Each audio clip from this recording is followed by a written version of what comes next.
VA Health and Benefits, official mobile app for VA Health and Benefits. VA's official mobile app is a smarter, more convenient way for veterans to manage and carry their VA health and benefits information. One veteran notes, "I went into my local hardware store and logged into my VA mobile app. A quick glance at my phone showed them I was a veteran, and I was able to get the veteran discount without any paperwork. It was easy and convenient."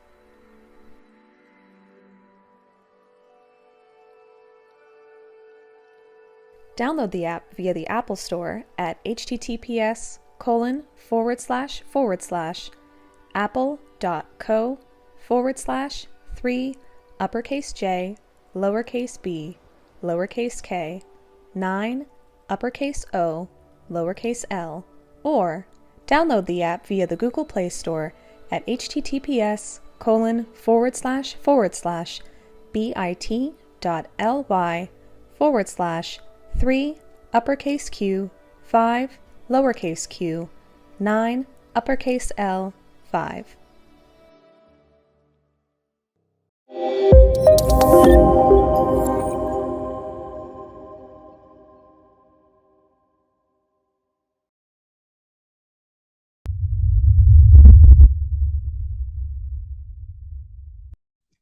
Hello and welcome. This is Oscar Mike Radio. I'm the host. My name is Travis. Oscar Mike Radio is part of the Hoobazoo Network. You can find out more on hoobazoo.com.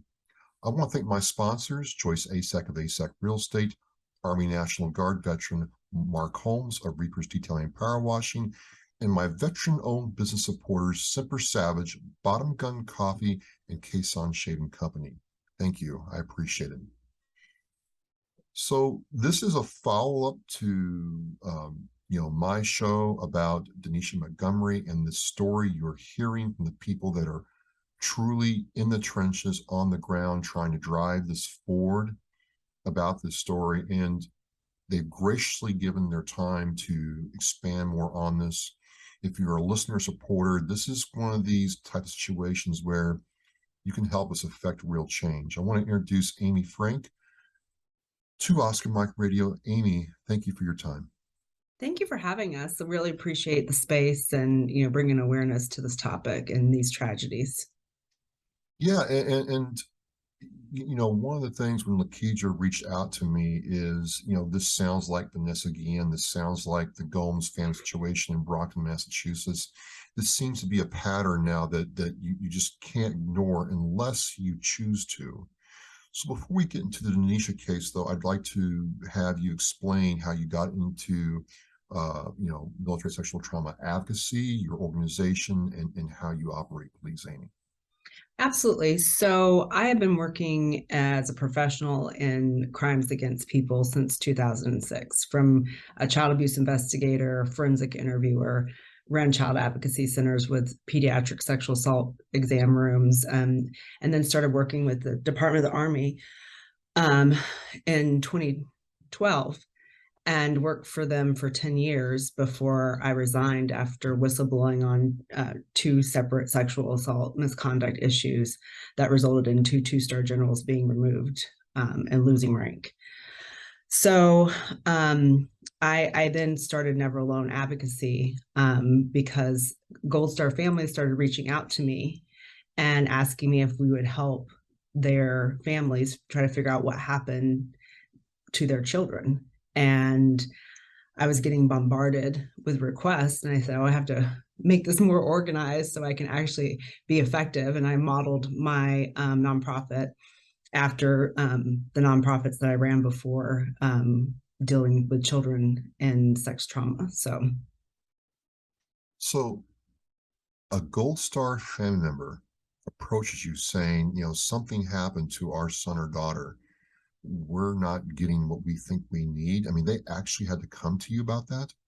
Yes. So January 10th of 2020, or January 11th, excuse me, of 2020, I had an AP article that came out about some young service members in the U.S. Army Reserve Command out of Illinois that were being sexually assaulted, and they were doing internal investigations. And so when that news story broke, A lady by the name of Debbie Robinson contacted me and said, can you help me? My daughter Morgan was raped and then gang raped by 10 special forces guys during a deployment in Afghanistan, and we can't get any answers. And they say she took her own life.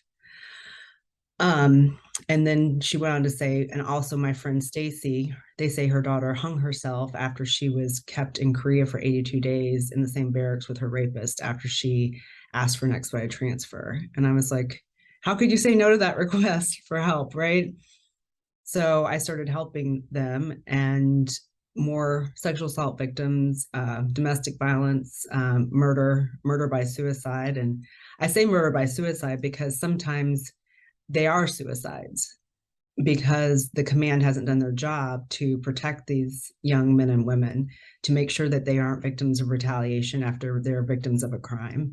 And the environment's so toxic and they can't leave. So sometimes they do kill themselves in order to get relief, because legally they can't leave because the military owns their body.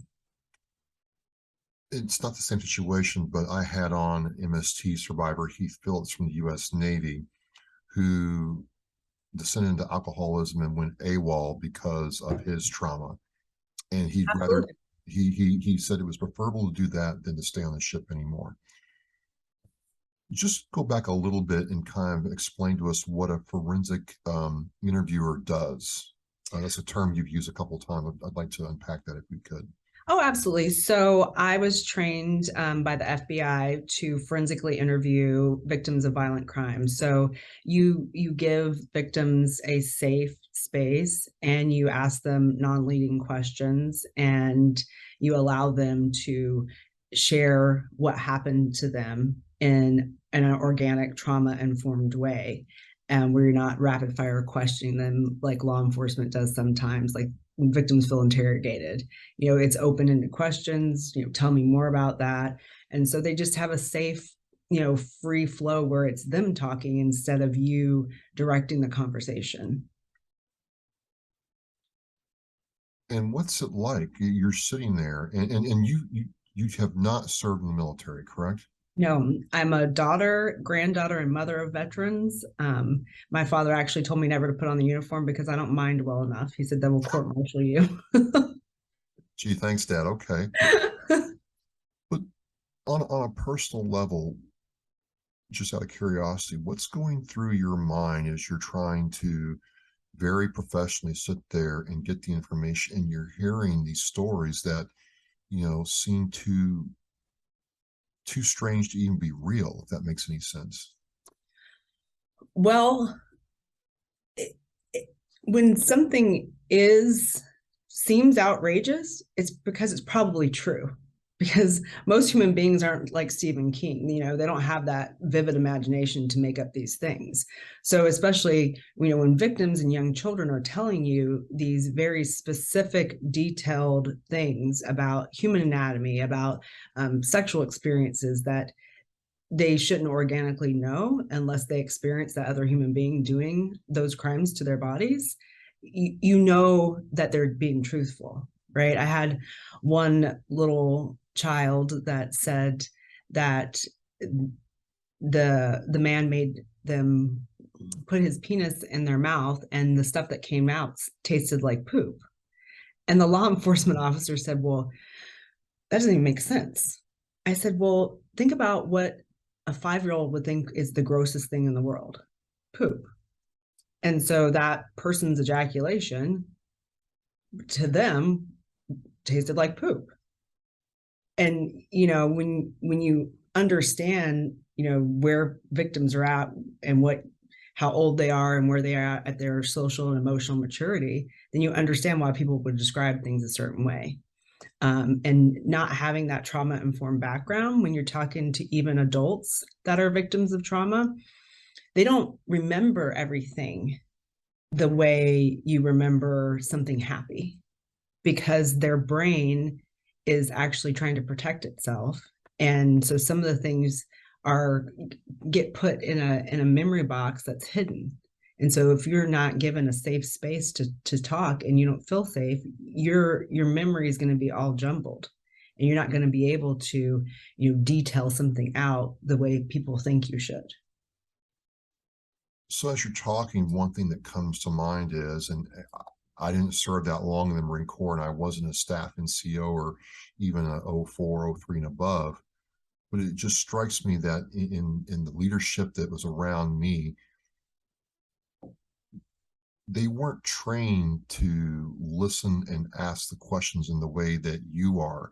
And I don't know about NCIS because I served in the Marine Corps. I don't know how they're trained, but it seems to me that if you're not trained to provide the safe space and counsel to that service member coming at you, it's going to be ineffective right from the get-go.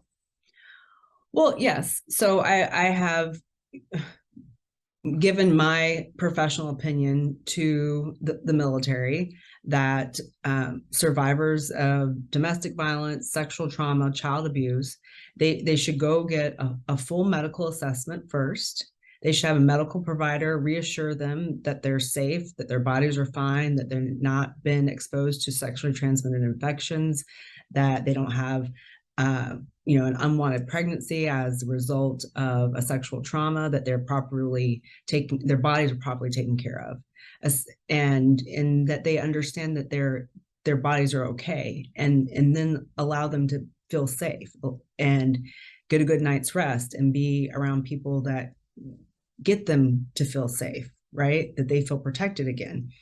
And once that is done, then bring them to a trauma-informed, safe place, not a law enforcement center, not a place where people are toting around guns and badges, with a nice, soft area, that is calm and conducive to a trauma-informed conversation, and allow them to talk to somebody. Then have the criminal investigators on the other side of the glass with the prosecutors, with the team listening, and do it the proper way. I mean, this is scientifically proven to give better results for interviews for trauma victims, children and adults.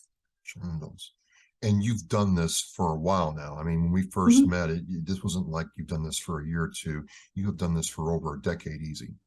Oh, no, I started working with crime victims from children to adults since 2006. Okay. So we're what, 18 years? 18 years, yeah, 18 years. So what happened to me is I got, involved with this through LaKeitra Houston. Reached out to me about this, and I looked at this, and it reminded me of the Vanessa Guillen case. It reminded me of the Gomes family's situation in Brockton, Massachusetts, right next to me, where he, died by hanging, but there was conflict there. How did you get involved with Denisha Montgomery's case, Amy? So one of my Gold Star mothers, her name is Stacy Burnham. Her daughter was one of the ones that, they didn't give her an expedited transfer in Korea. And, I still have a pause if Nicole actually killed herself or not. There's still some things within that investigation that are as well very sketchy to me. But her case is cold, so it's harder, right? But I urge anybody that knows anything about the death of Nicole Burnham and her sexual assaults in Camp Casey, Korea, to reach out for sure, because there's no statute of limitations on murder. So Stacy is a Gold Star mom, and she saw the Denisha Montgomery family, and Tamika, the aunt, actually reached out to Stacy and said, what do you think? Who should we go to? Family to family. And Stacy said, you should call Amy. And Stacy at 3 a.m, she never texts me at 3 a.m. I woke up to a text from her at 3 a.m. She said, will you please call this woman's aunt? And I did, because I don't normally do that, but because Stacy asked me to, I did. And I just told Tamika who we were and what we do. And I said, listen, you don't have to go with my advocacy group or the pro bono attorneys that we can grab for you. But my advice to you is that you need a strong advocacy group immediately, and you need a lawyer immediately. if you believe that this is going sideways, you need intervention and you need professionals to assist you because you guys are dealing with some significant traumas. And what happened after that? I mean, because they're That obviously was in that was trauma. like on the that was on the 11th of August. And Okay. then on the 14th of August, the family signed officially on for advocacy with my nonprofit, Never Alone Advocacy. And at that point, I already knew they were going to need a lawyer. And Lindsey and I had worked together on some other things. And I just thought that she would be a good fit for this family. She's very compassionate, understands the problems set, and has a really strong work ethic. And she and I are rebel rousing to the early hours of the morning and the late hours of the night. So you got the call, you reached out to Lindsey. How does Lakedra Houston figure into all of this? Because that's how I heard of this, is through Lakedra. Well, the family was really looking for somebody to help them. And they were, kind of cross-talking between myself and Lakedra. And I said, listen, you just need to pick an advocate, whoever you want. And Lakedra and I spoke, and she was like, well, I've only done this a few times. I said, well, if you want to do it with us, then you can sign on as one of our advocates and we can work all together. I mean, because together we all have more. I mean, there's plenty of work in this space. Unfortunately, there's not a lack of victims of military sexual trauma and domestic violence to assist. And so Lakedra signed on to do advocacy work under the umbrella of Never Alone. And, we started moving forward. I mean, this case to me is just so insane because immediately, then we get information that there's another MP that's a victim of sexual violence. And, I was requested to advocate for her, by her.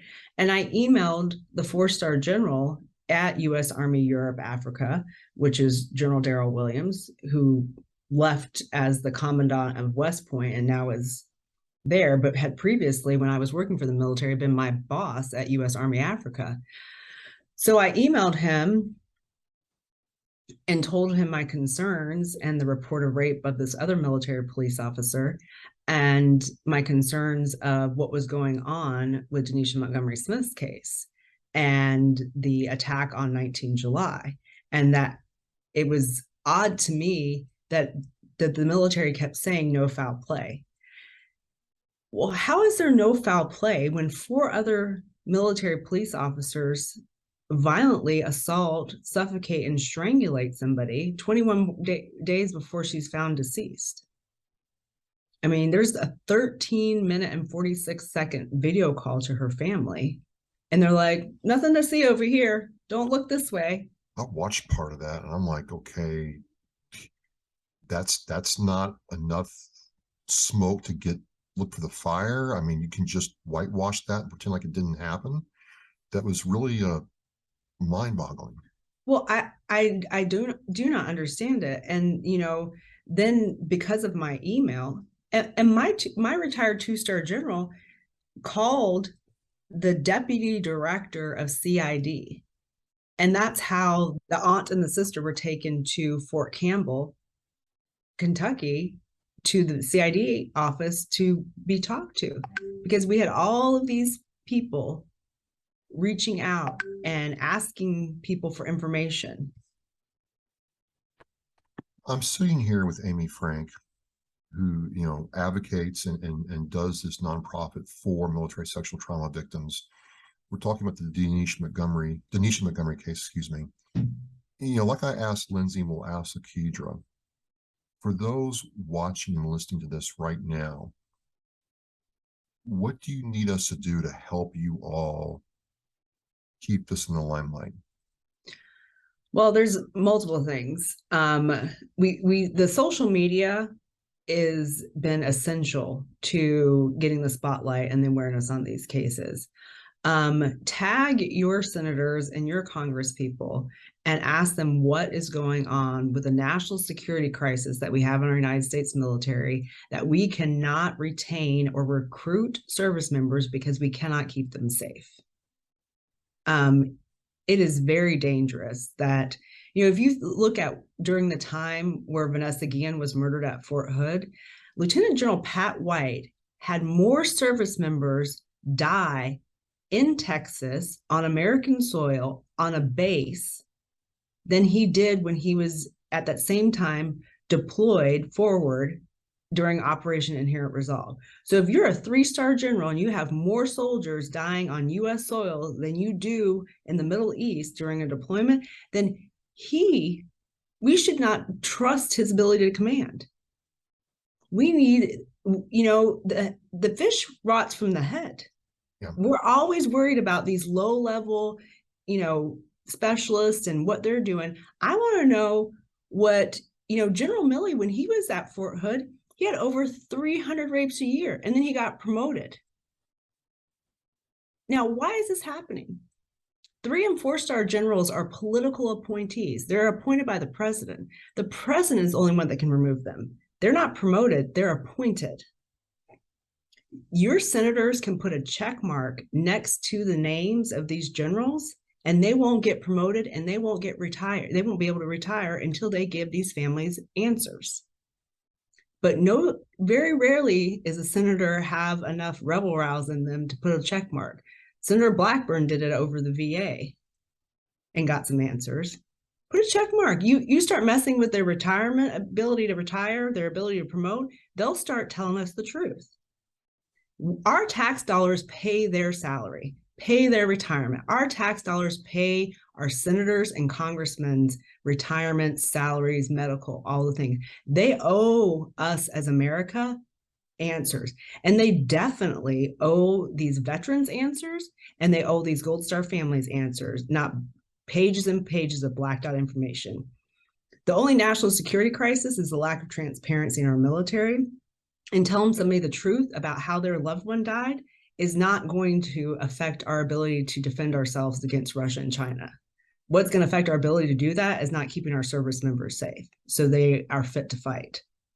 Yeah, because that's the thing, it's not in writing, but it's implied very strongly that when parents see their child go into the military, and they watch their son or daughter take the oath, that oath actually means something.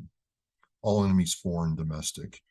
I will serve my country, and the recruiter says to that parent, we're going to make sure that soldier, sailor, Air Force, Marines taken care of. And it's not. And then I sit there and read these articles where the Army and the military can't figure out why they can't attract or retain people. And I'm like, well, it's not too hard to see. So like I told Lindsey, we're going to use this platform to maximum effect to make sure this doesn't die down, because, we as veterans find out that the only people that can advocate for us is us. And my promise to you, Amy, is that if you mess with one of us and Denisha got killed, you mess with all of us. And so you have an advocate here. And, speaking of peacetime deaths, I buried 3 of my fellow Marines. I always thought about it that, there was no memorial for them. There was no, parade for them. But in a way, peacetime deaths were more tragic than the wartime deaths, if that makes any sense, because... Well, 100%, because you go to war, you go deployed, and you know that you might not come back. Right. Like, you're going with the mindset of, I am going for this mission for my country. And if I don't come back, this is why. There's a purpose for it, right? I'm going to die purposefully, in honor of my country, in defense of my country, but it's even, with Denisha's case, Major General Menez sat across the table from us at late September and said that he could supervise alleged offenders and or grieving service members that had M16s and M9s. I said, you can supervise people with their finger on the trigger with the amount of suicide that we have in our military right now? Even if they didn't murder her, okay? I'll live in the military's narrative. Even if They did not murder her. She had a service weapon up until the date of death. So if all of these NCOs have been coming out of the woodwork that we knew she was suicidal, why'd she have a gun? And if you believe that these 4 other MPs didn't do anything wrong, and you have evidence to prove that, we'd like to see it, number one. We'd like the FBI to have some oversight here. Why, if you believe they're so traumatized by the death of their friend, why do they have guns? The Secretary of Defense, Lloyd Austin, has authored a memo this past March that said we have the highest rate of suicide in our military, but yet you're letting alleged offenders and or grieving victims or people with active suicidal ideations walk around with M16s and M9s. Are you kidding me? Yeah. The president, as much as he talks about gun control and gun violence and all of the things, we've already had one of those MPs shoot the battalion commander at Fort Bragg. We had the Fort Hood shooting with Hassan. Do we need more gun violence on our military installations? We had that young kid at Fort Jackson just recently that got on a school bus. He was surrounded by drill sergeants, and he was able to escape off the base with a gun and get on a school bus. The level of narcissism to tell me that you can supervise 4 MPs with an M16 and M9 is the most ridiculous statement I've ever heard. I hope to help you in some way get to the bottom of this. And, I don't know Denisha. I don't know her family, but I do know that she served, and that's enough for me. So, this will not be the last time we speak about this. If you have people that, are part of this, and they want to talk to me, they're welcome to come on here. And like I told Absolutely. Lindsey, letters are going to start going out to my senators in my state every month, and I'm going to encourage other veterans to do the same thing. Yes, and we're happy to provide like a form letter with all of the details of the case if people want to sign on. If people are interested in that, any way to get the word out. I was on the phone with Senator Grassley's office yesterday because he's the ranking Republican on the Judiciary Committee. I said, can you please put in a request? He said, well, we'll just yield to what Senator Gillibrand finds out. I said, no, she's on the Personnel Committee of the SAS. I said, I want a Judiciary Committee person because we have judicial obfuscation. Yeah. We're alleging that there's possible collusion and cover-up within the judicial process. So I would like you, sir, to ask. I want these senators to show us they care instead of saying that they care. Absolutely. Absolutely. Thank you. Thank you, Amy. I've learned a whole lot through this, and I hope to be of value. And, it's my promise to you all. So we will talk again. We appreciate you. Thank you so much. And I just want to end with this. Denisha was a mom with 3 young boys, 8, 3, and 2. She was only 27 years old. She had her children very young and believed that the military was going to give her family a better life. And it just gives me pause as to the suicide narrative, that this young mother would work so hard to give her children a better life and leave them with no answers. Yeah, quickly, just a follow-up to that, thank you, is from all appearances, it seems like not only was she a great mom, but her husband really supported her career in the Army, and she had a loving family that is without their mother and a wife. And it's really tragic to see, and it's hard to believe the suicide narrative at this point. Yeah, it really is. And those boys, I've seen pictures of them, just kissing the computer screen of their mom's face. They're so traumatized. Yeah. So traumatized. But thank you for your time and your dedication to bringing awareness and showing the veteran community. And, we really just want our military to be safe for all to serve. That's all we can ask for. We have so many good people in our military. I don't want the bad apples to spoil it.